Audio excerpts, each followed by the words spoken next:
I absolutely love sitting here watching you play with your hair for like 20 minutes before we start a show. Okay, so I didn't wash my hair today because since we moved here and I started working remote, I'm trying this new thing where I don't wash my hair every single day because it's better for your hair. And yesterday I was ready to record shows and my hair was nice and fresh.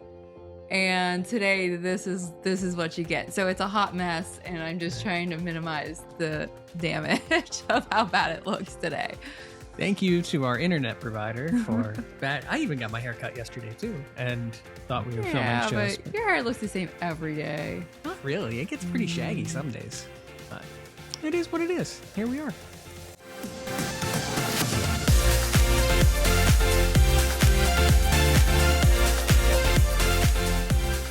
Hey everybody, and welcome to this week's episode of the DVC show. Paul and Amy here this week, thanks to some lovely technical issues that we had in trying to film some regular shows the other day. Yeah, and normally our internet is so smooth and we film all the time, and you do everything and coordinate everybody. And yesterday we all sat down together and it was kind of a Derek looked fail. like a robot. Jeff, sadly, Jeff was trying to come to us live from Animal Kingdom Lodge, where he's staying with some friends the next couple of days. Took his whole setup. He had a nice little backdrop set up and everything, and it looked great. And yeah, just our internet was not having it. So I guess after a year of doing these shows the way that we're doing them now, every once in a while you're going to have an issue. So as a result of that, you get a lovely show of question and answers because we actually asked in the DVC fan group, I think like a week ago or so, for people to chime in. We actually were asking for random questions like, Paul, what's your favorite kind of pizza? And we got probably about 10% of those type of questions and 90% of questions related to Disney Vacation Club. Because nobody wants to know your pizza favorite. They just want to know what's going on with the Poly Tower. It's a pretty boring answer to the pizza question. Someone did ask if you were a flavor of ice cream, what would it be? Remember, we did answer this. We did answer a few questions. Yeah, so the gist was that we were going to answer them throughout the vlog that we did during Summerfest. There was actually a lot more questions than I had expected. So we did answer a portion of those during Summerfest, during that vlog, and that probably will be coming out after this or maybe before. I'm not sure. Yeah, depends. And we're going to try to hit a lot of them today if possible. We might not get to all of them. Yeah, we'll see if we get through. The real question is how long it takes. Amy sent me a list of 40 questions, and I said, okay, we'll see where we're at, like at 20. If we're like 45 minutes or more into this, you guys don't want a hour and a half to 2 hour episode of question and answers. So we might split it in half, but we'll see how it goes. But a lot of great questions coming from our DVC fan community. And, we'll get to as many as possible and give you our thoughts, give you real answers and everything. And then hopefully next week be back to regularly scheduled program. At least that's what the internet guy told me this morning after he left. And as of now, everything looks to be running more smoothly. There's some giant new boxes that sit next to all of my equipment over here. Oh, that's what this is. Yeah. That is huge. That is. Okay. They hooked us up and we are running pretty fast now. So hopefully no future issues, and we'll be back with the whole crew in a future episode. But why not take the opportunity and answer some questions that you all have about Disney Vacation Club? Before we get to that, this and all of our DVC fan content is brought to you by the world of DVC. DVC Resale Market, if you're looking to buy or sell a Disney Vacation Club contract, they can assist. Monera Financial can help with financing that DVC resale contract purchase, and the DVC rental store where you can try before you buy, rent some points, rent out your own points. So please show some love for our sponsors. And Derek also asked me to put in a special plug for DVC Resale Market. They're doing red hot deals again. Yes. And I don't even fully know what that means. Do you? You didn't give me time to prepare. I didn't prepare myself. My understanding with red hot deals is that they have some contracts that are actually listed with a little tag that says red hot deals. Yeah. I think that they are below market value. And like non-haggle. So like you don't have to go back and forth and negotiate these prices. they've already spoken to the seller of this contract and said, hey, if you really want to move this, I say we just drop the price to this and try to get it sold. And so below what the average resale price probably is on a lot of those type of contracts. Yep. So head to dvcresalemarket.com if you're interested in looking at some of those. Now, I don't think you know I did this, but I spent the whole morning working on graphics. So people watching this are going to absolutely love it. You made it sound like scared. A bad thing. It's not a bad thing. I just don't know what to expect. I made graphics for all the questions. I apologize to the audio listeners. There's a whole list of stuff. There is, okay. Yeah, there's a lot of screens going on over here. Wow. And but to the audio listeners, I mean, if you want to see my amazing graphics or not so amazing graphics, they've already not impressed my wife, Amy. So but make me sure to tune into the video version of this podcast. But question number 1 coming to us from Matt. What are your thoughts on DVC acquiring a floor or 2 of rooms at the original Contemporary Resort A-frame main tower? Oh, see, and I don't even know what questions you're going to pick. I do have thoughts. I have thoughts on everything. Okay, give us your thoughts. The Contemporary A-frame is sort of similar to like Beach Club, for example, where I think it's a very popular hotel choice for those who are purchasing directly through Disney. I think that it brings them a decent amount of money. And for that reason, I don't see any value to Disney converting any of it to DVC. And that's what we see with, that's why I'm surprised that we haven't seen Yacht Club yet. And I still think it's going to happen eventually, because when you look at hotels that sell cash wise, Beach Club sells, which is why I don't see the DVC portion of Beach Club getting any bigger, because as a hotel, it sells. Yacht Club, not quite as much. They usually have a little bit more deals there. Same thing with Grand Floridian versus Polynesian. The Polynesian sells as a hotel. For some reason, the Grand Floridian really doesn't quite as much. And that's why they were able to take a whole building and convert it over to Big Pine Key. So I think that the Contemporary A-frame sells. I think it's a very popular. It is, you can walk to Magic Kingdom. You've got all those amazing theme park resort views from that whole side. The other side is Bay Lake. I think that's a very popular hotel choice. I 100% agree with you. And I will just say, piggybacking on this general thought of contemporary and potential expansion here, I do think the Garden Wings days are numbered. I think that piece of real estate is too prime for them to continue to have such a small amount of rooms. To me, the Garden Wing is like the drop down product of, you want to stay in contemporary, but the A-frame's too expensive. Well, you can do the Garden Wing, and it is cheaper. It's not cheap by any means, but it does cost less. And these are just for their, there's a lot of people out there that don't know renting DVC points is a thing, that they could stay at Bay Lake for less. And, for a long time, we didn't know. So you've got a lot of people coming to the hotels that's kind of their drop down. But I agree. First of all, it is just, it's almost kind of a waste of space because it's so short. It is so precious, the space that is around Seven Seas Lagoon and around the Magic Kingdom area, that you look at how do you capitalize on every square inch of that. So the opportunities left to them are either to expand on one of the existing properties like they've already done with Polynesian, or potentially build on some of the land that was previously allocated for another resort, but there's been structural questions related to, can that land actually hold the resort? Then you have the question of transportation. Do they expand the monorail to, do that? Because there is kind of an expansion plot that currently exists basically between kind of where the Contemporary is and where the TTC is for an additional resort. But again, you have all these questions. So is it more cost effective for them to do that? Or is it more cost effective for them to just add on to, say, the Contemporary in some capacity? If the Garden Wing area structurally can handle a taller building, I think that would be, you can fit a lot more rooms, a lot more people. I know that those of you that are like, well, we need a 5th gate, you can't add more rooms. Disney's going to add more rooms whenever they can. There's more money to be had, I think long term in the hotels and resorts than there is maybe in the theme parks themselves. So they will continue to expand this portfolio, continue to expand DVC as long as possible. And if we take 10 minutes to answer every one of these questions, this is going to be a two-parter. Okay, let's move on. Thank you for that question. Great question, Matt. Yeah, thank you. So Steve asked, how do we think deed expirations will work in the future? Will Disney extend or will contracts just expire? See, this could be a whole show. It could be a whole show.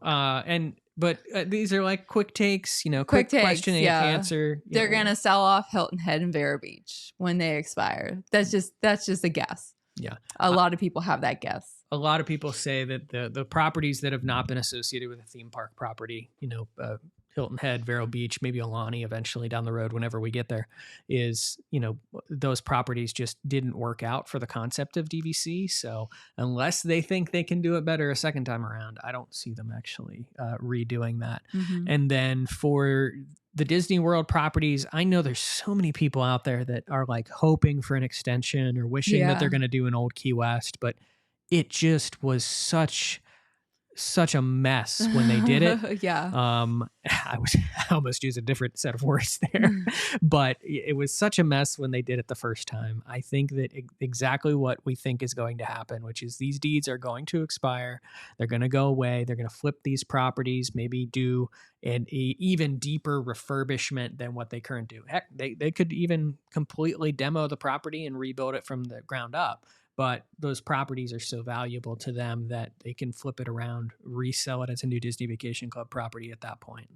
Yeah. And for most of them, Boardwalk Beach Club is probably just a hard refurb and away we go. But we'll see. And obviously revamping the point charts, we'll probably never see them that low again. But it just makes sense. So that is a thing to consider when you are buying, is that, don't go into this thinking that they're going to extend those things, because I really don't think they are. And I think with 2042 resorts specifically, we're beginning to kind of see that tone being taken with a lot of owners, is that they're looking at it and going, do I sell? Do I enjoy for the rest of it? Somewhere in these 40 questions, I'm pretty sure.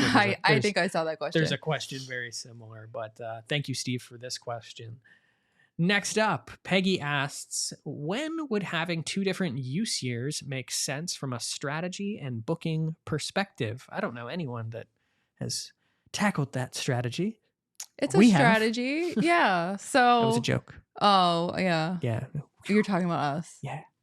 That was a really bad joke. I'm sorry. Go ahead. So basically, I don't recommend it for most people.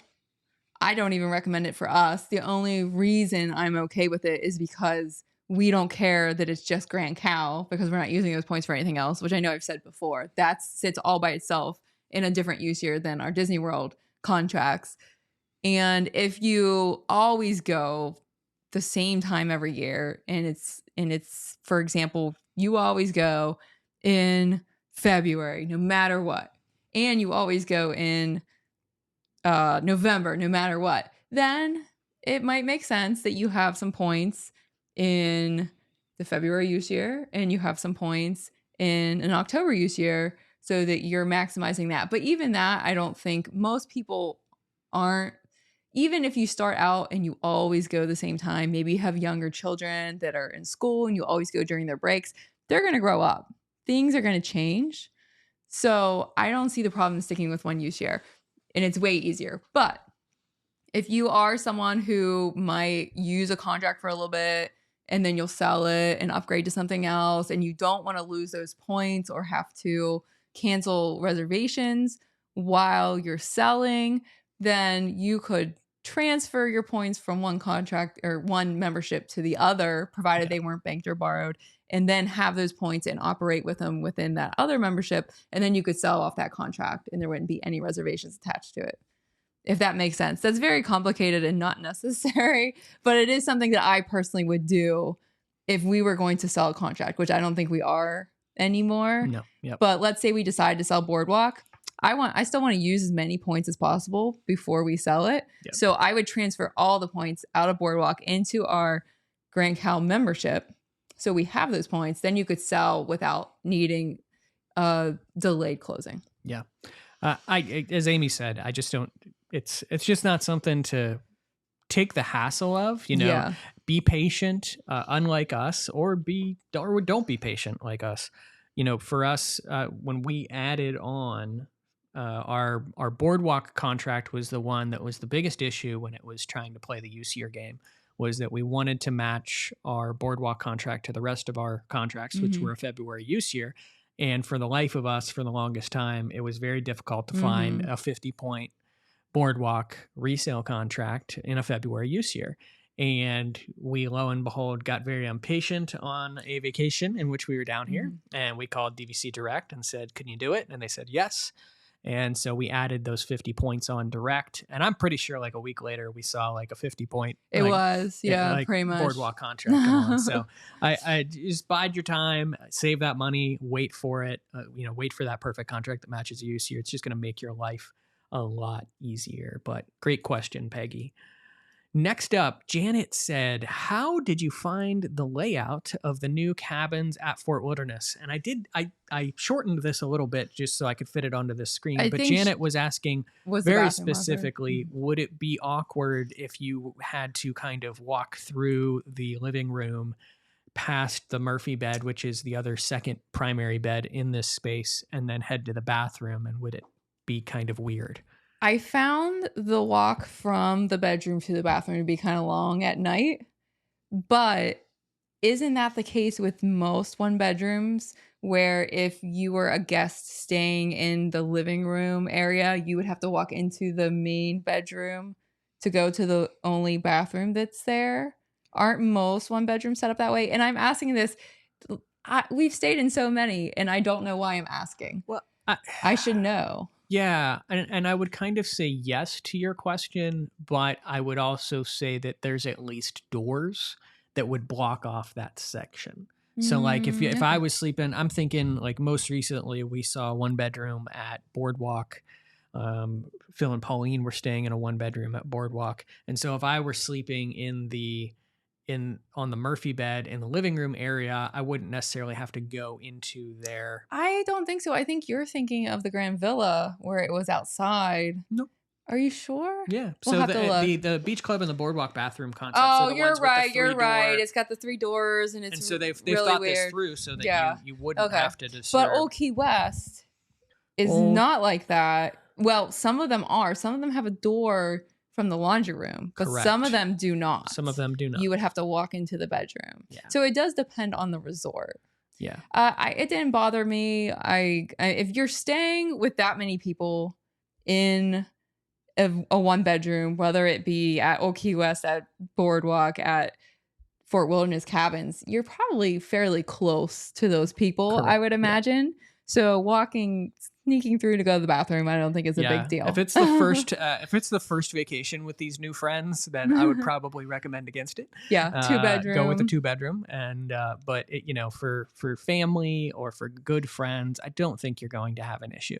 And the only thing that I would say is that you are going to have some less space in the Fort Wilderness Cabins than you would in like a traditional 1-bedroom or something when it comes to kind of being able to navigate if you are filling every single bed space. Yeah. So yeah, just like a 1-bedroom with max capacity, or even a studio, which some of these are priced more like a studio. Yeah. At max capacity, it's always going to be cramped when you hit max capacity in any of those room categories. Yeah. A Grand Villa is going to be cramped when you put, how many people can you fit in a Grand Villa? 12. Yeah. I think that would be cramped. It would definitely be pushing it, and you'd have people sleeping in the living room. So right. Thank you, Janet, for your question. What are some off-property places worth visiting that locals might enjoy but aren't touristy places? Kim asks. Okay. I think I saw this question when I was putting them down, and she asked specifically about Celebration. Oh, okay. Which Celebration is really cool. There's cute little shops. There's nice restaurants. There's a good restaurant called the Columbia that we've been to. Mm-hmm. It's also, you get a little bit of Disney. It was built by Disney. So remember the thing on I don't know what I'm talking about. On the street, it had like the Walt Disney Company on it. Oh, like a seal, or basically Yeah. that was in the concrete on the Yeah, you ground. just kind of feel those little touches. I also we've just started venturing out into some other places. Claremont's not very far from Disney World. There are some really nice restaurants over there. I'm trying to think of what's close because we live a little further right now. So I wouldn't say, oh, go to Lakeland. We love it, but it's a little far from Disney. Yeah, as Amy said, Celebration has some nice areas. If you like a good brewery, Celebration Brewing actually just recently opened in Celebration. We've also experienced some good places in the Windermere area and in the Winter Garden. area. They have a really nice downtown in Winter Garden. Rocco's Tacos. I love Rocco's Tacos. That's more of like it is kind of like a chain, so I don't know how expansive it is, but it's a great Mexican place. That's, New York Beer right Project in Winter Garden. New York Beer Project. So a lot of good restaurants, and we have had a lot of requests to start like maybe covering some of these, which we are going to kind of try to start doing in a lot of our. Oh yeah, and you just reminded me. This came up in the DVC Fan group maybe a couple weeks ago, where one of the members of our group had gone to a Broadway show at the Dr. Phillips Center in downtown Orlando. And that is a very, very cool place to go and see a show. So if you're interested in venturing out, into Orlando more and you love Broadway, check out the Dr. Phillips. Is it Center for Performing Arts? And they always have, we saw Frozen, the Frozen musical there. We saw Wicked. Lion King's coming next year. Lion King's coming. For my birthday. Yeah. And a lot of those take place in the Walt Disney Theater. It's just a very beautiful theater. And they have multiple theaters. We've seen other smaller shows. We went and saw Voctive for Christmas. Yeah.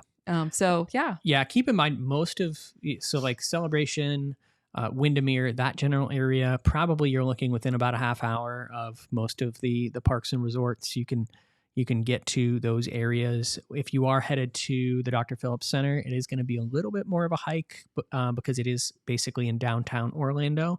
So if you do head that way, it's more like heading to like Universal, a little bit beyond Universal. So just keep that in mind if you're looking at like taking a ride share.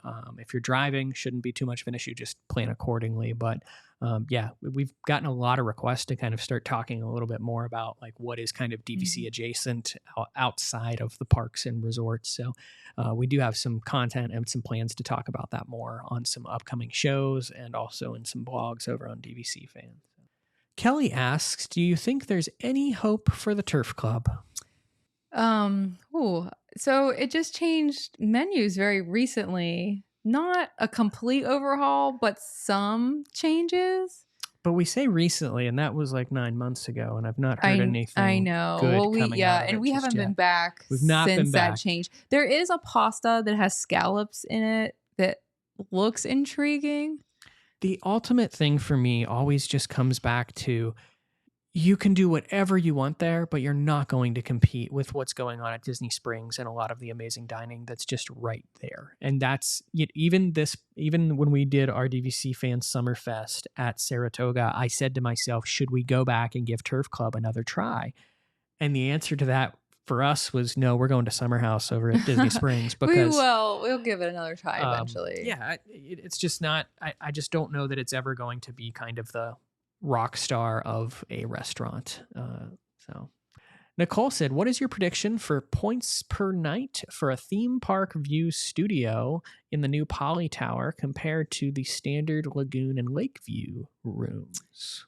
I like how you look at me first. I think it's going to be very similar to Big Pine. I can look at Hermes back here. No, you can answer it too. You're very smart. Big Pine Key. I think we're going to see some similarities to those point charts. Polynesian and Grand Floridian, give or take a few points, has always been very close together in point charts, and we're getting very similar view categories here. Some of those theme park view studios at Big Pine Key get incredibly high in points. I want to say in the 50s at Christmas. Now we don't have any 1 or 2 bedrooms in the theme park view over there, so that's And going to be interesting. I would say compare it to the resort that wrote the book on this, which is Bay Lake Tower, technically. Yeah, so they you've do have got, theme park. Theme park, standard, and Lakeview. So they kind of have all three categories. So I think look at Bay Lake Tower's point charts. I would probably say add maybe like a 5% inflation or something on top of that, because that's what we've seen DVC trying to do, is elevate these charts a little bit further. And it depends on the makeup of the tower, obviously. But I think, those theme park view rooms at Bay Lake Tower are also quite pricey depending on the season and depending on, when you want to stay there. So just look at those similar charts, and I think it'll be kind of what we see for the Polynesian as well.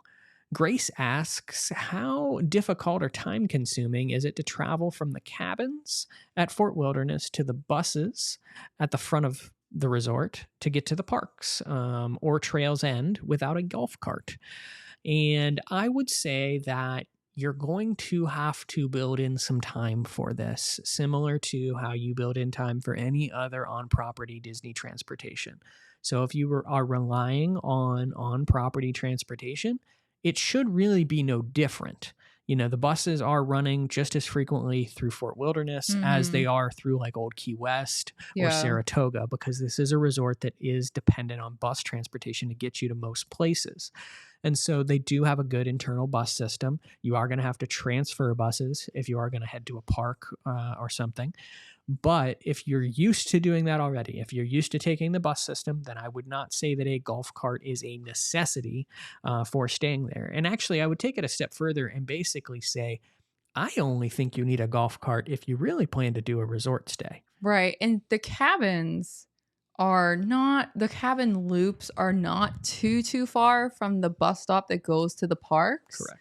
So if you didn't mind walking a little further, you could probably just walk to that bus stop and then get on a bus for the parks, or get on a bus for the back of the resort to get to Trails End. Yeah. Another cheaper option that we heard a lot of people say to us as well, if you are driving or bringing a car, rent some bikes or something and just bike your way over to the front of the resort. And that kind of takes down on some of that internal transportation. And I believe there's a bike rack up there where you could actually lock up your bike for the day and then, head to the parks that way. So Amy won't let me do that. You will not see the Kriegers testing it because our bike skills are sad. We stay with bikes with four wheels. So Megan asked us, would you buy a second contract at the same or different home resort? And Megan specifically, I think her question was a little bit more in depth. She was asking, I believe she's a Riviera owner and she's looking to add on some points and sometimes stay in some one bedrooms. I kind of remember this one. And the question was whether or not she should add on more points at Riviera so that she just has this one bunch of points that she can pull from, or should she add on, at like Saratoga at a cheaper rate? Yeah. And maybe kind of use the points every other year between the two contracts. Okay. So you can definitely do the banking and borrowing with the Riviera points that you have now to have larger accommodations here and there, every other year or so. It just depends on what's important to you. If you love Riviera, you want to be at Riviera a lot, then I would say you stick with Riviera points. But I prefer diversification of my points. I like having an 11-month window at other resorts, and I don't always want to rely on the 7-month window. Obviously, if you buy resale at another, one of the main resorts, you're not going to be able to use that at Riviera, but you already have Riviera points, again, that you can bank and borrow and use for something larger. And then you could have an 11-month window at another resort that you like. So if it were me personally, I would buy another resort. But not everybody, one thing doesn't work for every single person. If you're absolutely in love with Riviera and that's where your family loves to stay, you love the layout of the one bedroom there, then definitely add on at that resort. That makes perfect sense. But if you've stayed at some other property, or your family's always dreamed of staying at some other property, and they're just like, yes, that would be awesome. Like every other year, like one year we do Riviera. We like the variety, I think, more than anything. And we like what each resort has to offer, which is why we said, let's just diversify all of our points between multiple resorts so that if we really want this at the 11-month booking window, we have the opportunity to do so. But keep in mind as well, you are going to have that 0 to 7 month booking window when you can book at any Disney Vacation Club property. If you do buy resale, there's going to be some issues there depending on resale restrictions. But, within that time period, you're going to have some more options at your disposal. And as we always say, as long as you kind of stock the site, normally you can kind of piece together kind of what you're looking for there. So both options are great, and more so, Megan, congratulations, because it sounds like you're adding on a contract. So Daniel asks, thoughts on possibility and probability of the expansion of the Skyliner to Old Key West, Saratoga Springs, or Animal Kingdom Lodge? Yes, please. Your guess is as good as ours. They're so much closer than you realize. Yeah. They really are if you look at a map. So I'd love to see it. I don't know. It's a money thing, if they can afford to do it. I do think a Skyliner near Animal Kingdom Lodge would elevate that resort, because a lot of people look at it as being too far away. It's too far away. It's only buses. The same thing with Saratoga and Old Key West. I do think you could elevate those, and just you could increase the cash prices of those of the hotel rooms or DVC rooms that they sell for cash if they wanted to. Yeah. With a Skyliner, like they did with Pop Century, went up in price after the Skyliner. Yeah, it moved basically out of kind of what that all-star realm of pricing was, right, and moved into kind of this moderate value. Yeah. So I will take this question a step further though, and say that I think we are more likely to eventually see a Skyliner expansion than see a significant expansion or investment in the monorail. Oh yeah, for sure. I think people have run numbers before about what it would cost to fully revamp that monorail system in the present day and age, and it's just mind-blowing. It's an older numbers. The other thing is about the Skyliner.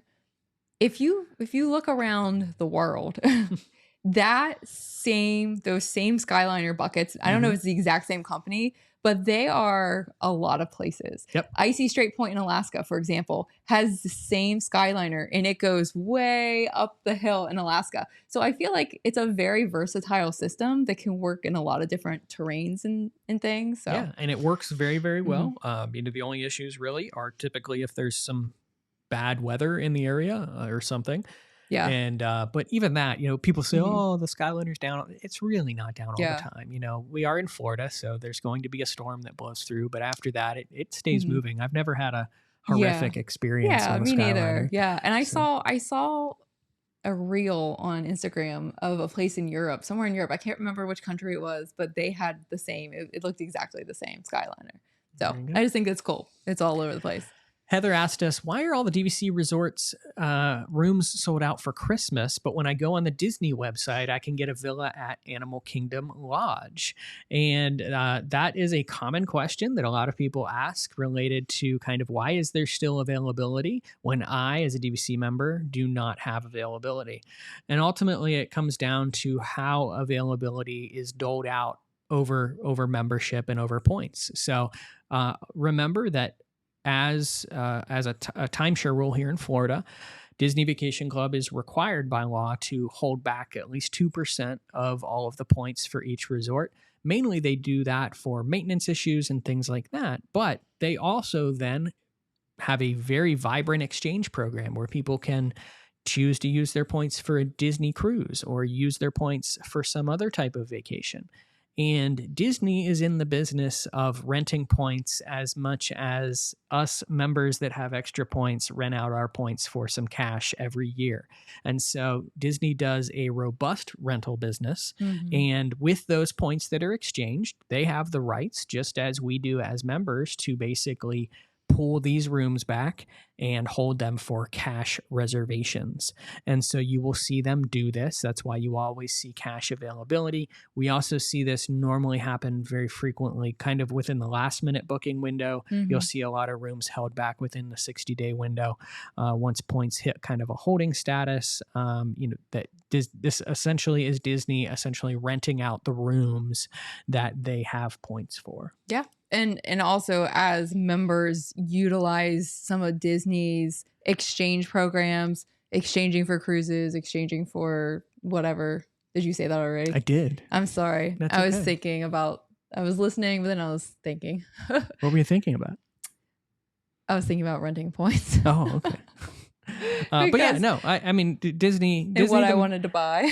Disney themselves are the biggest renter of points. So they have points that they personally have. They rent these points out, and they make a significant amount of money for Disney Vacation Club just in this manner. So, that's essentially what you're seeing. It's all legal and by the book and by what they legally are allowed to do. So I can completely understand where it can be frustrating, but at the same time it's just kind of part of the system that just have to look at it as two different inventories. And so just always plan out as far as possible. Typically right now we're seeing availability crunch. We're filming this in July of 2024. We're seeing availability all the way out into January of 2025. February 2025 get very, very limited. So that's why we always say plan in advance in that 7 to 11 month booking window. Wherever your home resort is, book that home resort, have that stay so that you're going to have your vacation. And then at the 0 to 7 month window, then you can get a little bit flexible if there is availability. But it does become very limited, especially around the holiday season. Yeah, December is one of the most popular. Yeah. Everybody wants to see the Christmas decor, and we're 5 months out now, and it'll be here before you know it. We're over halfway to the holidays. So the 11-month bookers already booked. Those who got to move around at the 7-month window have already done that. So yeah, it's going to be tight. Next up, Emily asks, are you split stay fans? And what split stay combo do you love? And also the good and the bad and the ugly of split stays. And yes, we are split stay fans. And actually probably one of the biggest and first series we ever did on DVC Fan was a blog series called the 7 Resort Split Stay. Was it 7? 6. I don't remember. It's too long ago. But we did 6 resorts right after all of the resorts reopened after the pandemic. Yeah. And our first DVC stay was a split stay as well. Would you recommend split stays? I would, but not one night at a time. That's a little much. 2 to 3 nights in one place. It kind of feels to me as if you're getting 2 vacations in one or 3 vacations in one, depending on how many times you split it. As long as you give yourself a few days to enjoy the resort, and you get a fresh room every time, you get a change of scenery, you can book your stays based on what parks you're going to be in when. So stay in the Crescent Lake or Epcot Resort area when you're focusing on Epcot Hollywood Studios. Stay in the Magic, Kingdom Resort Monorail area when you're focusing on Magic Kingdom. Go to Animal Kingdom Lodge when you're going to, like that. Saratoga for Disney Springs. I think that would be kind of a neat way to plan. And it's a way to get around the fact that you do lose the benefit of mousekeeping as a Disney Vacation Club member, unless you're staying for an extended period of time. And so if you want that kind of refresh halfway through your stay of your towels and your bedding and all of that, then, doing a split stay really helps that cause. Right. And we're not saying that, to give mousekeeping more work. Split stays are the way that most DVC members have to get availability. Correct. Yeah. I mean, with how competitive it can be, there's just benefits. If you're sad about it, look at it like that. Yeah. I'm getting a fresh room. I'm getting a change of scenery. Yeah. The only bad that I would say about split stays, and I'll take it 2 different ways. First, if you are a family with little kids, I don't think that I would probably recommend a split stay, because you are going to have that day gap in which you're not going to have necessarily a room to head back to for an afternoon nap, or if you just want to take kind of a breather or something. You could enjoy the resort's amenities and everything, but you are going to kind of have that gap period. And on that same front, you're also going to have a period of time in which your luggage is being transferred. And typically in luggage transfers, we've seen that can take at least, and even if you do it super early in the morning, it could take until 4 or 5 p.m. in the afternoon for the luggage to be transferred. The best thing that you can do on what is your transition day from one resort to the other, especially if you're dropping your luggage off, because you're going to have to wait for a room to be ready anyway, is to pack a day bag of things that you need for that day, keep that with you, drop your luggage off to be transferred, and then have that be a park day. Yep. Enjoy the parks for the day or the water parks or whatever, because don't expect a room or your luggage until later in the day. So find that to be a busier day and then use the next day to relax at the resort. Exactly. Kathy asks, let us know if Artist Palette is getting any better. I feel like everyone's hinting on we recently were at Saratoga Springs, which is actually when we asked some of these original questions, but everyone's kind of wondering if the restaurants at Saratoga are improving. And here's my thing with Artist Palette. And I said this when we did get some quick service there when we were there for our most recent stay. I remember it being actually better than it was for this specific stay. And I feel like Artist Palette like did some new things, added some new things to its menu. But then I looked at the menu and I was kind of like, well, we were there in the morning. That's true. We ate lunch after a race not too long ago. Yes. And I thought it was decent. But I don't Breakfast, think, I wasn't in love with the options. I don't think that everything that was on that lunch menu when we did it after the race not too long ago was still on the menu. Yeah, now, they do have, the one thing I will say about them is they do have kind of a dinner special that they bring on after 4 p.m., which can be like a meatloaf or a baked chicken or something that they have then available to you in Artist Palette. It is, I wouldn't put it near the top of my quick services. Yeah, not really. I have one big problem with Artist Palette, and that is, why do they need 4 different types of Coca-Cola in the soft serve machine and only one non-pop beverage, which is lemonade? I hate lemonade. Where's the Powerade or the high C fruit punch? Or stuff for people like me who drink like 5-year-old. Well, there you go. They do have some iced tea, but I want a Powerade. Jamie asks, why do you think Alani hasn't sold out yet?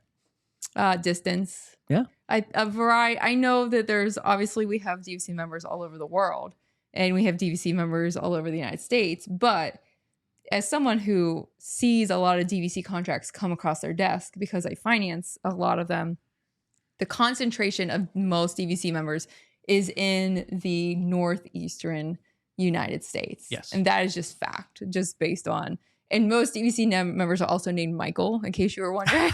That is by far the most popular name. I never knew until it's, yeah. But so with that said, Alani, accessibility wise, getting out there, it's a long flight. It's an expensive flight. If you have kids, bigger family, that makes it even more expensive, even more challenging. Alani is amazing as a resort. It is amazing. I wish we could go there once a year, at least. But even for us, we want to go again. And it's just, how do we fit it in? I don't know if we can fit it in next year. I don't know if we can fit it in the year after that. Yeah. So, and it's because of how long and how hard it can be to get there. Yeah, and you don't want to go there for like 2 or 3 days like you could for a Disney World vacation. You need at least a week, if not longer, if you're going to go all the way out there. And as you said, flights can be very expensive. Flying is not getting any cheaper. And the general concept with Alani originally was more so that they were hoping to open up Disney Vacation Club to an international audience more, get a lot of people from, say, Tokyo, Japan, definitely. China, that want to come to that tropical climate. And they were successful in a degree of doing that. But it's like they kind of got halfway through and they gave up on the concept. And so at this point, they're happy. Again, we go back to the fact that what are they doing with the rooms that are not booked? They're renting them out. They're essentially selling cash reservations to the rest of the resort. Yeah. And they're happy. They're making money. So it's not something that they just view that they need to be aggressive with at this point. And they'll just kind of let that ride for as long as they need to. Yeah. The cash prices at Alani are very high. And it does sell. Yeah. But if we lived on the West Coast, I would have Alani points for sure. Derek said, if you have split contracts to get Alani. I said it wrong again. Oh, we did. Alani. Yeah. I'm getting better at saying it when I think about it. Alani. Derek said, if you have split contracts to get the blue card, what happens if one expires before the other? And that's a great question. Obviously, we've not gotten to an expiration date of any resort, so we don't necessarily know. But I've always made the assumption that your membership benefits will expire once you fall below the minimum direct benefits that you were grandfathered in under. Yep. So as an example, we were grandfathered in when it was 25 points. Yes. But we got grandfathered in with a single 50-point contract at Animal Kingdom, which we will keep until it expires in 2057. If for any reason we would say, let's say we buy 100 direct points at Fort Wilderness, then now we've got 150 direct. We still qualify because we were grandfathered in. We have the minimum too at that time. But as soon as we lose that Animal Kingdom contract, we would only have 100. So in order to get our direct benefits back, I think we would have to buy whatever the minimum is. You know what I mean? Like if we have 100 still and the minimum is 175 by that time, then we're going to have to buy another 75 points. Yeah, that's my understanding. We see a lot of people do this and try to work their way up to the direct benefit amount. And we always say, if you have the ability to either finance or buy whatever the minimum is now, which is currently 150, then do it now, because anyone that is trying to kind of accumulate that amount. So by accumulate, I mean sort of, they buy, this number of points, this number of points, this number of points in small contracts. You're waging the risk that essentially they do increase the minimum during the time that you're trying to accumulate that number of. And if you want to have those benefits for a very, very long time, I would caution against placing all your eggs in a 2024 resort or even half of your eggs in it, because you're going to lose 2042. 2042. I said 24, didn't I? Yes. Expires tomorrow. You would probably lose those benefits once those resorts expire. Yeah. So if you're interested in the benefits at all and we actually just recently wrote a great blog up over on DVC Fan, just talking about the incidental DVC benefits and, direct versus resale and what should you do? What should you buy first? And one of the big things that I said in that article was that, we've done some polling and we see that somewhere between 60 to 70% or more of members eventually become what we would call a hybrid member, in which they own a combination of direct and resale contracts. And so if you can't do it now, it doesn't mean that's a barrier to entry to get into the club. Buy a resale contract for now and then start saving up for that direct contract down the road. But if you can buy that direct contract now, then in a lot of cases, it makes more sense to buy direct first and then add on via resale. But most people have either, done one or the other and are what we would essentially call a hybrid member between both different contracts. But yeah, I feel like that was a long-winded answer to Derek's question, but it's just an interesting topic to talk about. And keep in mind, those benefits can always go away. Nothing's guaranteed. Rochelle asked, how did you first learn about Disney Vacation Club? I think just walking by the booths, right? When we were on a trip. Yep. We didn't stop and talk to anybody. We just saw them. And I either we're not like kind of doing buses and stuff at Disney as much as we used to, or I feel like there just used to be a lot more signage for DVC. Yeah, I feel like that too. I used to feel like any car I would drive behind or any bus that I would be on had Disney Vacation Club placards on the back of it, or had, up when you're in the bus, like they've got all those ads for like what's on ABC this month and all that kind of stuff. And it's like, I just feel like there was a lot more signage for Disney Vacation Club back in the day. And I think that when we first started looking, we were looking on Disney's site where it was talking about the cost to buy. And I was like, holy crap, this is expensive. Yeah. And we didn't really find out about resale until we researched a little bit more after that. And we did buy resale first. But yeah, I wish I could go back and be a fly on the wall during those time periods, because it's been 5 years now. Dude, it's kind of hard to remember everything. But yeah, the biggest thing I remember is just it came up enough, again, like on our last trip before we bought. It was a January trip that we took to Disney, and on that trip it came up enough where we had conversations. Do you remember when we rode the Magic Express, there was some guy having a really loud conversation by us talking about how he was a DVC member, and he even said how much he made a year I do remember to these other people, and we were kind of listening like, okay, if this guy can afford DVC, the whole trip I think was us laughing about DVC and thinking we could never afford it. And that conversation probably was what just started in our mind, just going, well, maybe.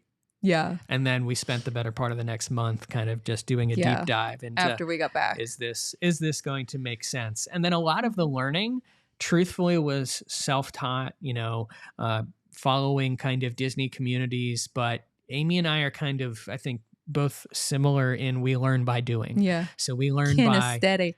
Yeah, we learn by getting in there, getting our hands dirty, kind of playing with everything and figuring things out. Mm-hmm. And that's kind of where we learned a lot of the rules making mistakes and the tricks to the trade of what DVC is. And we can sit here and you can tell us we're experts and view it. We don't feel that way. We learn something new almost every day. Yeah. When it comes to either Disney or Disney things change and you have to relearn them. Yeah, you've got to kind of say, how does this change affect me as a member and how does it affect others as members? So, but yeah, I can't believe we've been doing this that long. Like it. Yeah. We bought in 2018, January at the beginning. So that's wild to think about. So Kelly asks, what's the story or history on Yacht Club and why is it the only deluxe that is not That's 6 DVC? years. I had to do the math on my fingers. She writes loans, ladies and gentlemen. Kelly, Amy's going to get on her soapbox here in a second because if Yacht Club becomes a Disney Vacation Club property, our wallets get a lot emptier. No, I think we're done buying points for a long time, or we sell. I don't know. I think basically because it's deemed a convention resort, so that's why they've steered clear. Now, a lot of resorts have convention centers. Boardwalk has a convention center. Grand Floridian does. Contemporary does.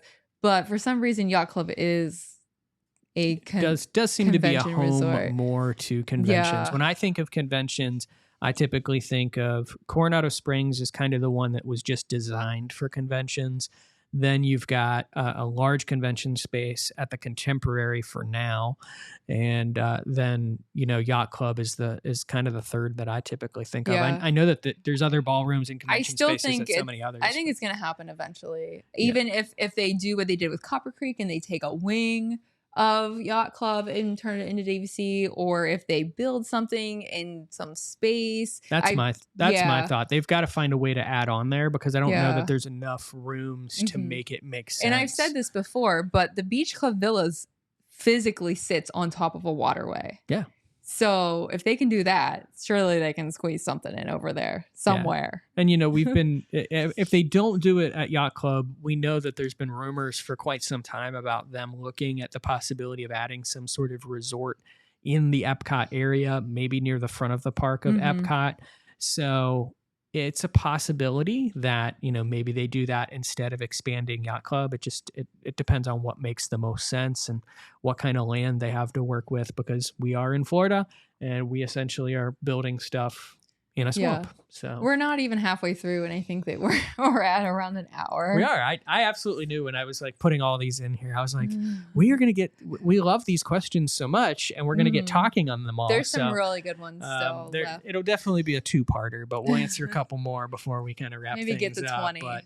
But Rachel asked, do you think the Treehouse Villas will book up faster after the refurbishment, which is coming in 2025? I think there will be renewed excitement for the Treehouse Villas. That's a fancy way of saying no. I don't think we're going to see it booking like crazy. I loved it. We just stayed at them. You guys know we did a live stream from there. Loved them. Even if they're a little outdated, they're in good shape. They're charming. I love the wood beams and the high ceilings and the floor to ceiling windows. I love them. I think a refurbishment will elevate them. But with that said, there are flaws in the area. And the main one to me is that there are no sidewalks or walking paths in the entire treehouse, villa woods. I don't even know. What do you call that area? Just the treehouse villas. So when you walk to golf course, to the bus stop, when you walk to, if you just walk like we did, we just straight up walked to Disney Springs. You don't do that. You are in the middle of the road and it's a small 2-lane road with no real shoulder, and the buses go down it. So when the buses come by you, you got to kind of get over into the grass, and they take up both lanes a lot of times. So that's my only thing I don't love about it. Transportation is not amazing, but as a DVC villa, for the points that you pay, for the space that you get, the amenities that you get inside the room, it is a great value. I think that anyone that books it and stays there is going to be pleasantly surprised versus the alternative. But it fails in both convenience and number one, location. Right. And location is the big thing. So, for a lot of people. For at DVC Rental Store, I see it every day, what our guests are requesting. And of all of our requests, Treehouse Villas are at the bottom of the barrel. Right. I don't even know that we do get requests for Treehouse Villas, but we get more requests for grand villas for people spending and looking to rent a DVC property that takes up 1,000 points. You've been working for a rental store for over 3 years now. Have you ever had a member book a treehouse for someone in the 3 years? Again, yeah, I don't recall it. And actually, like there are sheets that I train my team on and everything, and we specifically tell people steer clear of treehouse villas. It is just the members to not book because they won't sell. Yeah, if a member kind of is running out of points, or if a member kind of has points that they're going to lose and they're going to expire, within the next few months, we may sort of recommend to them that they book what we call a confirmed reservation and list that reservation for rent, because otherwise they're not going to, they're going to lose these points. If you have a car and you're going to be driving to the parks, it's a great option. Yeah. And I will stay in one again. I loved it, and I can't wait to go after the refurb. I did enjoy it a lot. Yeah. So we love them. Most people will probably never stay there, probably. Yeah. So Tim asks, can you explain the rule of 4? Yes, Paul can. I can explain the rule of 4. I think I have to look at it for like 2 seconds, and they're like, oh yeah, that's what it is. It's like a 2-second read. Yeah. What's funny is that, but I always forget. What's funny is that I feel like there's been a prevailing theme of all of these questions that kind of focus around rentals and Disney and how they can use their points and rent their points and use their points. And the rule of 4 really comes from that general perspective, which is that if you are going to exchange your points for, say, a Disney cruise or something from the Disney collection, use your points at a different property. So say that you wanted to use your DVC points to book at Coronado Springs. We always come back to that one, but don't do that. That doesn't make sense. But people do it, and that option exists. But the rule of 4 essentially states that you have to do that 4 months prior to the end of your use year. And this is solely designed, in my opinion, so that Disney can then take those points and rent out that room. They need time to use them before they expire. They essentially need to have time to use those points before they expire, and essentially book someone via cash in that room that you are no longer staying in because you are exchanging your points. I'm really curious if anyone's ever exchanged their points through this system for an all-star resort. I just want to know. I am positive it happens. It's almost as many points as the DVC studio. No, I would almost guarantee it's happened. And honestly, a lot of people got stuck, unfortunately, with the whole exchange. Because the big problem with exchange is, say that even if you're going to do it for a cruise, which we do not recommend, go to DVC Rental Store, do the cruise swap program instead. Because the problem with exchanging into Disney Vacation Club's exchange system is that they convert the points. So they convert the points from what they call vacation points to reservation points. Vacation points are what you use for villas. You own vacation points as a DVC member, but they take those vacation points and they convert them to reservation points. Plus a $95 fee. Plus $95. Sometimes they waive it. I'm not going to get hung up on the $95, but they're not waiving it right now. They waived it during the pandemic. Yeah, but They convert the points so that you can then use them for your cruise or your stay at All-Star Sports, as Amy wants to do with her points. I've never been there. I've never been to any All-Star resort. I've never stepped foot on property. But here's the kicker. If for any reason you have to cancel that trip, there is no converting those points back. You can never use those points at a Disney Vacation Club property. You have to use them as part of that exchange program now. They are stuck in that program. You do not have the option to get them back. And this happened to people during the pandemic. Yes, a lot of people during the pandemic were advised to, exchange your points into a Disney cruise or something like this. And then obviously, the cruise line industry was shut down for so long that, cruises just got canceled left and right. And there were so many issues. And this just became a huge thing. And unfortunately, so many people were like coming to rental store and everything saying, hey, like, can you rent out my reservation points? And I'm like, no, we can't touch them. I'm sorry. Like, there's nothing we can do with them. And it's unfortunate. And I don't think that, I don't think that DVC is transparent enough about kind of how this restricts your point usage in doing this. They're good on kind of just selling you on going on the cruise. And in certain circumstances, I've heard a lot of great stories. People love it. People do it, and it's a wonderful thing. But if one of these instances were to come up, or for some reason you would have to cancel that stay, it really kind of just inconveniences what you can then do with those. So that, in a nutshell, is the rule of 4. And the last question that we'll answer for kind of part 1 of our Q&A is, Joe wants to know, what is our most critical knock on DVC? Geez. And I think, I don't know if it was his comment as well. There was more to that question. There was. And it said that we're generally very positive and he wanted to hear some negative. I will say, one time we were kind of negative on a show, and we heard about it from the comments, like, oh, you guys were really too negative. But we try to have a nice balance. We obviously love the product, and we love Disney. We love staying at the resorts. I have one thing that I will say is my most critical knock on DVC. And I would say that it is lack of education. Yep.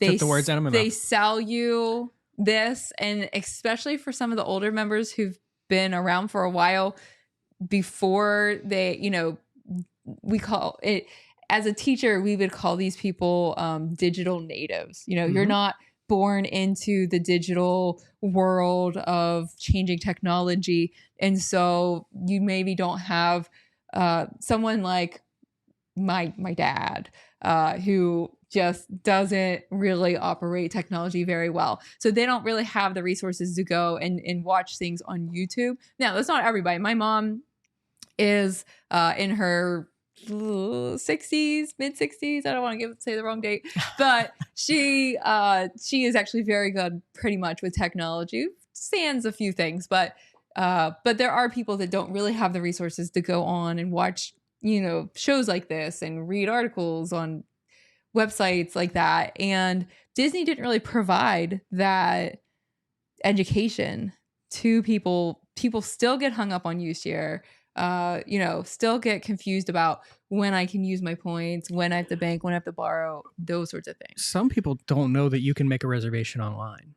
Because we forget that Disney Vacation Club's now been around for over 30 years. When this product started, you had to call to make a reservation. You didn't have that option. And there are a lot of people out there that are older members that still think that's the only way that they can make a reservation. And a lot of these people also think that Old Key West is the only resort that they can stay at. And they don't know that the portfolio has expanded so much since then.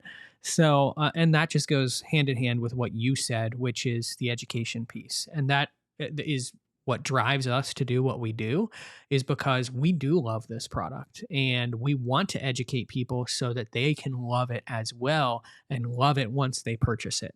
And so, it's a timeshare. You can't forget that it's a timeshare at the end of the day. And that's one of the reasons why, DVC does get away with not providing a huge amount of education. They probably provide what they fairly need to provide to accommodate the, Florida timeshare laws and everything. And I'm sure that on their website, any question that you do have could be answered, but you do have to get there and you do have to find it. And that can be very challenging. And ultimately, at the end of the day, it benefits them if you don't use your points properly. They benefit if points expire. They benefit if points go into holding. if you exchange your points, all of those types of things. So I go back to this question because I do not critically knock Disney Vacation Club, because I do think it is a great product, and I do think for most people it does make sense. But at the end of the day, with anything, there are flaws. And so our job, or at least, something that we pride ourselves in, is to just share as much as we can about this so that you do buy into this. And I hope that some of you have bought into this and stumbled upon us somehow, and we have taught you something about how to use that membership and how to make the most of it. And by doing so, you've said, I want more points, or we're going to make and take more Disney vacations. Because if so, that means that what we're sitting here doing on a daily basis is successful. So, but yeah, we made it halfway through. That's the first 20 of 40 questions. So I expect in the near future another show where we kind of walk through some more of these questions, because there were so many amazing questions. And if you're reading through these going, how do I make sure that my question gets featured on an upcoming show? Be sure to either head to Facebook and join our DVC Fan Facebook community. That's where we asked this question a couple weeks ago and kind of had so many great responses. So that is where we actually added this. And also typically over in our Patreon community, patreon.com/DVC Fan, we kind of give a first heads up over to our Patreon community when we're doing something like this, so that we can ensure that their questions are prioritized as a thank you for supporting us in everything that we do here on DVC Fan. But that's going to do it for this week's episode of the DVC show. Internet willing, we'll have the whole team back next week. So until next time, we'll see you next Monday.